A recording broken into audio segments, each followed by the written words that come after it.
बिहार की खाली हो रही 10 विधान परिषद की सीट 28 जून को सीटें खाली हो जाएंगी और उसके बाद बिहार में चुनाव होना है। चुनाव एमएलसी का होगा। 4 सीटें जेडीयू कोटे में जाने की चर्चा है, 4 सीटें भारतीय जनता पार्टी लेगी और 1 सीट लोजपा रामविलास लेगी। 9 सीट का ही समीकरण हमने आपको बताया और 1 सीट विपक्ष को जा सकता है, मतलब राष्ट्रीय जनता दल का भी एमएलसी बन सकता है। दोस्तों, इस वीडियो में हम हाजिर हुए हैं आपको खबर बताने के लिए कि बीजेपी से वो कौन से 4 संभावित नाम हैं। बड़ी बैठक हुई है, आपको अगर जानकारी नहीं है तो जान लीजिए। संजय सरावगी, नित्यानंद राय, भिखुभाई दलसानिया, दीपक प्रकाश भी उस मीटिंग में मौजूद थे। तो जो बड़े नेता हैं वो सभी उस बड़ी बैठक में शामिल हुए हैं जिसमें एमएलसी तय करना है। नाम फाइनल है, लेकिन अब तक 2 नामों पर कंफ्यूजन है बीजेपी के अंदर।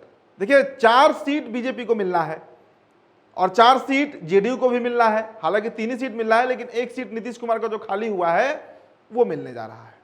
अब कौन कौन से नेताओं का टर्म खत्म हो रहा है ये भी आपको हम बता देते हैं।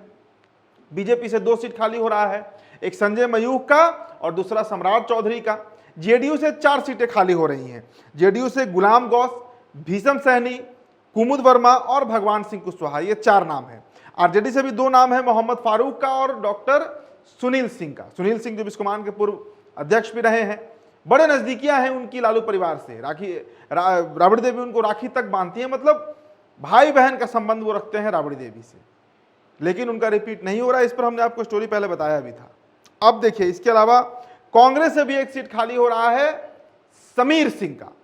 तो 10 सीटें हैं और 1 सीट इसमें आप नीतीश कुमार का जोड़ लीजिए। हालांकि बीजेपी का भी 1 सीट खाली हुआ था, मंगल पांडे का, लेकिन इस पर अरविंद सरवाव एमएलसी बन चुके हैं। जो बैठक हुई है भारतीय जनता पार्टी की, जो सोर्सेज है वो बता रहे हैं कि जातियों के तुष्टीकरण पर बात हुई है। मतलब पिछड़ा और खास करके अति पिछड़ा को तो मिलना है, क्योंकि अति पिछड़ा में कौन जाति होगी वो भी आपको हम बताएंगे। और सवर्ण समाज से भी 2 सीट जो है वो सवर्ण समाज को जा सकता है। मैं बीजेपी की सिर्फ बात कर रहा हूं, इसमें जदयू और लोजपा को आप मत रखिएगा। लोजपा की अगर बात करें तो लोजपा रामविलास को 1 ही सीट मिल रहा है और उस पर चर्चा जो है वो वेद प्रकाश पांडे का है। देखिए दोस्तों, मैंने अपने कई वीडियो में, कई खबर में आपको बताया है कि वेद प्रकाश पांडे, हुलास पांडे नहीं, वेद प्रकाश पांडे जो है वो एमएलसी बनाए जा सकते हैं। चिराग पासवान उन पर मेहरबान है और जदयू कोटे से 1 सीट पर दीपक प्रकाश बनेंगे और 1 सीट पर निशांत बनेंगे। ये 3 सीट तो लगभग तय आप मानकर चलिए। लेकिन इसके अलावा जो 7 सीटें हैं उसमें बीजेपी के हम 4 सीटों की बात कर लेते हैं।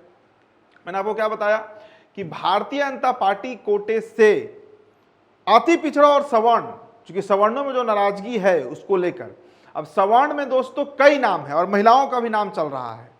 देखिए, अंतिम लिस्ट जो है वो कोर कमेटी ही तय करेगी, लेकिन जो नाम यहां से भेजा गया है शॉर्ट लिस्ट करके वो आपको हम बता दे रहे हैं। जैसे अगर आप बात कीजिए सवर्णों की, पहले हम बात कर लेते हैं, तो उसमें आप मानकर चलिए कि भूमिहार को नहीं मिलने जा रहा है, क्योंकि पहले से ही अरविंद शर्मा को बना दिया गया है। ब्राह्मण को भी नहीं मिले, एमएलसी नहीं बनाया जाएगा। राजपूत जाति से 1 नेता एमएलसी बनेगा। अब अगर बात करें नाम की तो राजेंद्र सिंह, अगर आप जानते होंगे, झारखंड के पूर्व प्रभारी रहे हैं, दिनारा से कई बार चुनाव लड़ चुके हैं। राजेंद्र सिंह इस बार दिनारा नहीं लड़ पाए, वहां से आरएलएम को वो सीट चला गया, आलोक सिंह जीत गए। तो राजेंद्र सिंह को सेट करना है भारतीय जनता पार्टी को। बड़े तगड़े धाकर नेता है। एक समय 2015 का जब विधानसभा चुनाव चल रहा था तो बतौर मुख्यमंत्री प्रत्याशी के तौर पर भी उनकी चर्चा थी कि अगर बीजेपी अकेले बहुमत में आती तो शायद वो सीएम भी बनते, मुख्यमंत्री भी बनते। राजपूत जाति से आते हैं और संघ से हैं, तो उनके नाम पर है। इसके अलावा दोस्तों कामेश्वर सिंह के नाम पर भी चर्चा है। अगर महिलाओं की बात करें तो लाजवंती झा की चर्चा है, प्रीति शेखर की चर्चा है और शोभा सिंह की भी चर्चा है। 1 सीट पर इतने नामों पर चर्चा है। अब देखिए, इसके अलावा एक और सीट जो सवर्ण को जा सकता है, इसका कनेक्शन आप बांकीपुर से पहले बनाइए। बांकीपुर में भी उपचुनाव होना है, लेकिन वो विधानसभा का चुनाव होगा। हमने आपको पिछले कई खबर में बताया भी कि वहां से पीके जो है प्रशांत किशोर, वो चुनाव लड़ना जा रहे हैं। उनका पूरा इच्छा है कि वो वहां से चुनाव लड़े, सदन पहुंचे विधानसभा। अब अगर वो फाइट करते हैं तो भारतीय जनता पार्टी की तरफ से पवन सिंह जो है वो लड़ सकते हैं चुनाव। कल ही हमने आपको खबर में बताया कि उनकी 1-2 बैठक और 1-2 बातचीत है का दौर जो है वो भी नितिन नवीन के साथ हुआ है। अगर पवन सिंह लड़ते हैं तो बांकीपुर जो कायस्थों का सीट है, जो लाला जिलों का सीट है, वो खाली हो जाएगा, पूरी तरीके से कायस्थ विहीन हो जाएगा बिहार विधानसभा।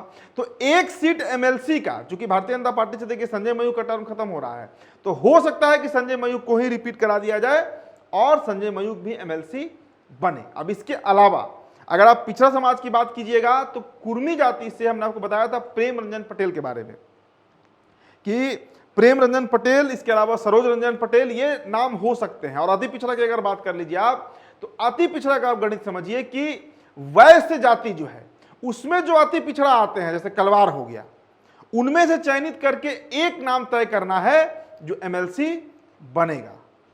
क्योंकि कल जो बैठक हुई, मैंने आपको बताया कि नित्यानंद राय से लेकर भिखुभाई दलसानिया से लेकर लगभग सभी नेता उसमें मौजूद थे उस बैठक में, और उसमें यह तय किया गया कि भाई जाति का जो समीकरण है, विजय कुमार सिन्हा भी उसमें मौजूद थे, दिलीप जायसवाल भी उसमें मौजूद थे, कई बड़े नेता, मैंने बताया ना कि भारतीय जनता पार्टी का जो कोर कमेटी है, जो टॉप लीडरशिप है, सभी के सभी वहां पर मौजूद थे। तो बांकीपुर अगर कोई राजपूत लड़ जाता है बीजेपी की तरफ से, तब संजय मयूख का फाइनल मानिए, या हो सकता है कि कोई नया चेहरा भी कायस्थ में आए जो एमएलसी बनाया जाएगा। लेकिन विधानसभा पूरी तरीके से कायस्थ विहीन हो जाएगा, मंत्रिमंडल पहले से ही साफ है। तो अब देखिए आगे क्या होता है। लेकिन ये खबर आपको हम बता रहे हैं कि एक कुर्मी जाति से बनाना है, चूंकि इस बार मंत्रिमंडल जो बना उसमें भी बीजेपी कोटे से कोई कुर्मी नहीं बना है। राज्यसभा में तो नीतीश कुमार नहीं गए, बीजेपी कोटे से कोई नहीं गया है। तो एक कुर्मी फाइनल मानकर चलिए, एक राजपूत फाइनल मानकर चलिए, और एक अगर कायस्थ लड़ता है बांकीपुर तो फिर संजय मयूख रिटायर हो जाएंगे, उनको हटा दिया जाएगा। उस जगह पर फिर कोई नया चेहरा जा सकता है और वो अति पिछड़ा ही होगा। और एक सीट तो अति पिछड़ा के लिए फिक्स है ही, लेकिन अति पिछड़ा में भी वैसा अति पिछड़ा जो वैश्य समाज से ताल्लुक रखता हो। यह समीकरण बैठाया गया है भारतीय जनता पार्टी की तरफ से। फिलहाल दोस्तों इस खबर में इतना ही। मेरा नाम उदित तारण है। न्यूज़ 11 भारत बिहार के प्लेटफॉर्म पे वीडियो आप देख रहे थे, बहुत बहुत शुक्रिया।